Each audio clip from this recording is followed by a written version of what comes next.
staying focused in, locked in, and being ready when the moment was called. Yeah, absolutely. No, it just kind of played out that way. He was part of the progression quite a few times, but just wasn't able to get a ball prior to that. And listen, big moment in the game. Obviously, needed that touchdown ended up tying the game, and brought us back from 17 points down to tie it up. And obviously, we felt like we were going to go win the game at that point. But 3rd and 15 or 16, I think, too, and they played somewhat of an unorthodox coverage, and he's really kind of on a clear-out route, but just kind of had my eyes on him in my periphery and felt like they were flat-footed and he could get by him, and it was great for him to get by him and get that big play. Next question is from Jeff Duncan. Hey, Drew, this is only the second win of your career in a game you all were trailing by 17 points. The other one was against the Dolphins in 2009. Were you aware of that? Yeah, but 2011 49ers playoffs, should have won that one. We were down 17, came back. Playoff game against Minnesota, down 17. The Minneapolis Miracle, should have won that one. So I know there's this exact number of 17, but I'm sure if we clumped in like the 13s, 14s, 15s, there'd be quite a bit more. But no, I mean, listen. Bottom line is we were not playing Saints football in the first half. We missed a lot of opportunities. We were bad on 3rd and short situations that would have sustained drives. We made some mistakes in the kicking game that prolonged drives for them, and just obviously had a turnover that gave them 7 points. So at the end of the day, we're down 20-3, and we'd made a bunch of mistakes. A bunch of self-inflicted wounds, and I think second half came out and really dialed in. Execution, both in the passing game and the run game. Defense came up with some big stops, and obviously we just scratched and clawed our way back. Next question is from Nick Hamilton. Hey, Drew. With this potentially being the last time you may play your former team, how does it feel for you to go undefeated against that team? Listen, man, I got great memories from my Charger days. 2001 to 2005. Had some pretty amazing teammates and coaches, and obviously that fan base. It's a shame they're not in San Diego anymore. I'll say that one more time. But it's obviously all those games have been significant. 08, 12, 16, and then 2020. Have really had some great games against them. In fact, I think every single one of them has come down to the final drive in the game. So that's significant. Next question is from Mike Triplett.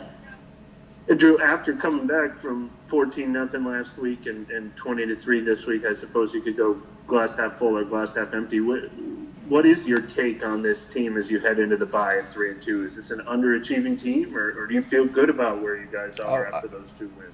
No, I would say there's always room for improvement. We obviously want to start faster. We definitely want to start faster, and understand again what wins and loses football games. And I'd say the first half, there were too many mistakes that get you beat. We shouldn't have had to mount the comeback we had to mount in order to win this game.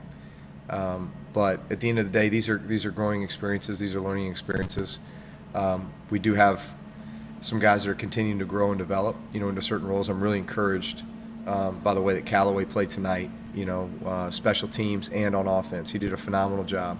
I know there's some guys on defense and special teams doing the same thing as well. So, at the end of the day, man, we're still growing. And to have wins like this, where you really have to fight to win, just like we did last week to overcome that 14-point deficit, tonight to overcome the 17-point deficit. This is how you grow as a team. This is how you become battle tested, and I think it pays dividends as you move along here. Next one's from Amy Just. Yeah, that Taysom touchdown to tie it up even later, like 50 seconds or something left in regulation. How big was that for him, especially since the game didn't necessarily start the best for him personally? No, he had a great game all the way around. That was a big play. Obviously, it shows the confidence that we have in him, that Sean has in him. Put him in a critical 3rd down, and he kind of had a run pass option, and made a great decision, got in the end zone, and tied the game. Next one's from Luke Johnson. Drew, we've been talking for I feel like the whole season about Emmanuel Sanders and how he's going to fit in this offense and everything. Where's y'all's connection right now? It seems like he's kind of been your go-to guy lately. Yeah, listen, he's man, he's a weapon. He can do a lot of things. He's a savvy football player. You know, he's played a lot of football. He understands the game. You know, he understands so many things about, you know, how to run certain routes. You know, how to get separation when the ball's coming. Obviously, we've been able to spend a lot of time together. You know, I think, listen, you know, we didn't really get an off season together. We didn't get, you know, preseason games. So, you know, you get into the season and obviously Mike goes down, and then it's, you know, you're just kind of trying to find your rhythm and your timing with not just him but with everybody, you know. And I think obviously here we are week 5, but I think you've seen over the last 2 weeks, you know, just how that's progressed and what a huge part of this offense he can be. Next one's from Jeff Duncan. Hey, Drew, how disappointing was the situation with Mike Thomas? And as a leader of the team, do you feel a need to maybe address it with him one-on-one? I've spoken with Mike. Mike and I talk a lot, both in person in the locker room, through text message. We're always communicating, and so at the end of the day, man, Mike is a big part of this team, and he's going to be a big part of this team, you know, moving forward. You know, there was we had an incident, and Sean addressed it, and many of the leaders have spoken with Mike as well, and we're going to be all good. Thank you. Next one's from Andrew Doak. Drew, what do you think was the toughest thing to be able to find rhythm early on in the game? It seemed like before that 2-minute drive before the half, it seemed like things were just kind of sputtering. And off of that, do you kind of relish winning in that type of way, just personally having to grind it out?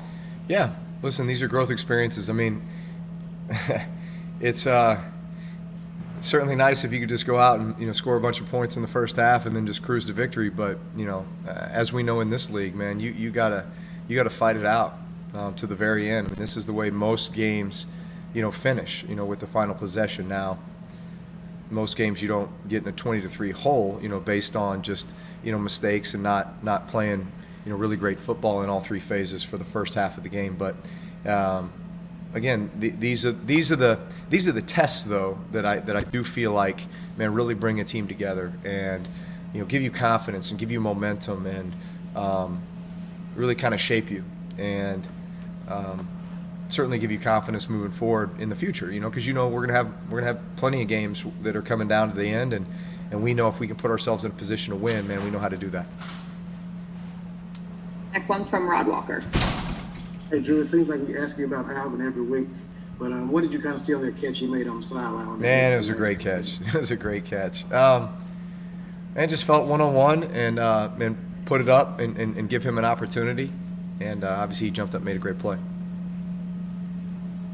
We're all set. Thank you, Drew. I guess.